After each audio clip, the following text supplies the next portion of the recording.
જો કાકા હું તમારા છોકરા નહીં ભણાઈ શકું, બરોબર? તમે પ્લીઝ લઈ જાઓ આને. પણ સમ સાહેબ, તમારા છોકરાએ બધા શિક્ષકોનું દિમાગ ખરાબ કરીને મૂકેલું છે યાર. ના સાહેબ, મારો છોકરો કોઈનું મગજ બગાડે ના. શું ના બગાડે? હું તમારે દેખતા જઈને એક પ્રશ્ન પૂછું છું, એનો જવાબ સાંભળીને તમારું બી મગજ ફરી જશે. જુઓ, સાંભળો બેટા, મનુષ્યની બોડીમાં કેટલા ટકા પાણી હોય? મને શું ખબર સાહેબ, હું થોડી માપતો ફરું છું. હું તો ખાલી મારી બોડીનું કહી શકું. આજે 4 ગ્લાસ પીધો તો, બાકીનું થોડું કાલનું વધ્યું. સાંભળ્યું તમે? સાંભળ્યું? સાહેબ, એક છેલ્લી વખત વિચારી લો, મારા છોકરાની જિંદગીનો સવાલ છે, પ્લીઝ. શું વિચારું કાકા? તમારો છોકરો વિચાર્યા વગર જવાબ આપી દેશે.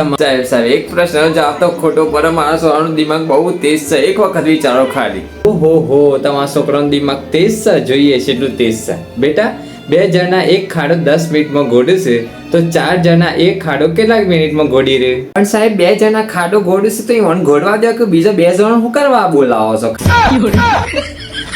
આ જવાબ આલે છે ને તમારો છોકરો અહીંયા વાગે છે મને, અહીંયા સીધી રીતે જવાબ આપી. આટલું જ નહીં કાકા, તમારા છોકરાની ક્લાસ ટીચર છે કરિશ્મા મેડમ. અચ્છા. એ જ્યાં બેસે છે, એમની જ્યાં ખુરશી છે એના નીચે પેન્સિલ ઊભી કરી દીધી તમારા છોકરાએ, અને કરિશ્મા મેડમ એના ઉપર. તમને ખબર છે મેડમ ને કેટલું દુખાનું હશે? ના. કેટલું દુખવાનું સાહેબ? શું મતલબ છે તમારો?